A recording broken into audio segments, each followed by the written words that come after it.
የነሱ የቁርአናቸው መቀደድ የኛም ህመም መሆን ሲገባው እኛ ግን ምንም እንዳልተፈጠረ ዝም ብለን ተቀምጠን ያለን። ዛሬ ላይ መስገጃ ቦታ ተከለከልክ አይደለ?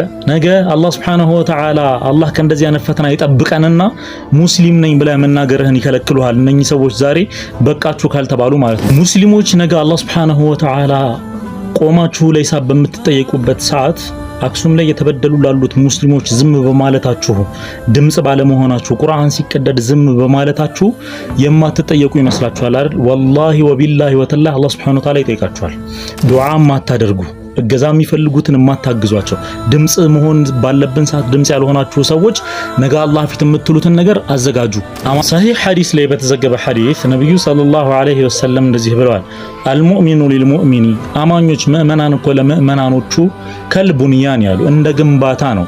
የሹዱ بعضهم بعضا ገሚሱ ገሚሱን ከፊሉ ከፊሉን ያጠናክረዋል። ላይክ አሁን ልክ ፌሮ ሲሚንቶ ብሎኬት ምናምን ብለን አንድ ሌየርስ በተጠናክረው የሆነ ቢልዲንግ እንደሚሆኑት ሁሉ ሙእሚኑ ለሙእሚኑ እንደማጠናከረው ነው። አንደኛው አንደኛውን ጉለት ይሞላል፣ አንደኛው አንደኛውን ህመም ይታመምለታል፣ አንደኛው አንደኛውን ችግር ይደርስለታልና አሉ።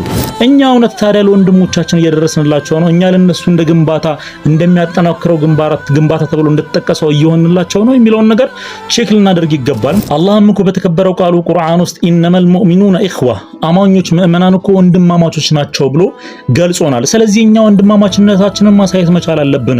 ከጎናቸው ቆመን ይህንን በደል ይህንን ጭቆና በዚህኛው ክፍለ ዘመን አሁን ባለንበት ክፍለ ዘመን እንዲህ ኋላ ቀር አስተሳሰብ የሚያስቡ ሰዎችን አስተሳሰባቸውን እንዲያርሙ የማስደረግ የሁላችንም ኃላፊነት አለብን። ስለዚህ ይህን ነገር ለማድረግ ብቻችንን አይደለም መንቀሳቀስ ያለብን፣ እንደ ህዝብ ይህን ነገር ልንጠይቅ ይገባል። ምክንያቱም ህጋዊ መብታችን ስለሆነ ማለት ነው። ህገ መንግስታዊ መብታችንን ደግሞ የመጠየቅም የማስከበርም ደግሞ ሙሉ ኃላፊነቱ እኛ ጋር ነው ያለው።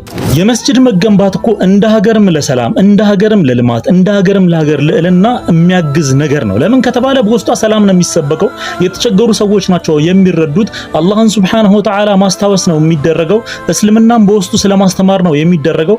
አንድ ሙስሊም እስልምናውን እያወቀ በሄደ ቁጥር አኽላቁ ያድጋል፣ አኽላቁ ስነ ምግባሩ ይስተካከላል፣ ዕውቀቱ ይጨምራል፣ ለአላህ Subhanahu Wa Ta'ala ያለው መታዘዝ ይጨምራል፣ ከቤተሰብ ጋር ያለውን ግንኙነት ከማህበረሰቡ ጋር ያለውን ትስስር ጤናማና እጅግ በጣም ውብና የተከበረ ያማረ እያደረገው ይሄዳል። ስለዚህ መስጂድ መገንባቱ ደስ ሊላችሁ ሲገባ እናንተ ደግሞ የአላህ ቤት ለምን ይገነባል ብላችሁ በዚህ መልኩ ወንድሞቻችንን ስትበድሉ ታያላችሁና እባካችሁ ወደ ህሊናችሁ ተመለሱ። በጋራ ያለችን ሀገር ላይ አብረን ሰርተን አብረን ተለውጠን አብረን አድገን ሀገራችንን ማሳደግ ሲገባን እርስ በእርስ ግን በግላዊ ጥላቻ እርስ በእርስ ግን በውስን ሰዎች ያስተሳሰብና ያመለካከት የወረደ እይታ እንዲሁም ደግሞ ዋላ ቀር የሆነ አንደኛውን ሃይማኖት የመጨቆን አንደኛውን ሃይማኖት ከፍ የማድረግ አጉል የሆነ የድሮ ቀር ርዝራዦች ባሉበት ስርዓት ውስጥ የሚያስቡ ሰዎች በሚያደርጉት ነገር ሌሎች ሃይማኖት ተከታዮችም እንዳትሸወዱ።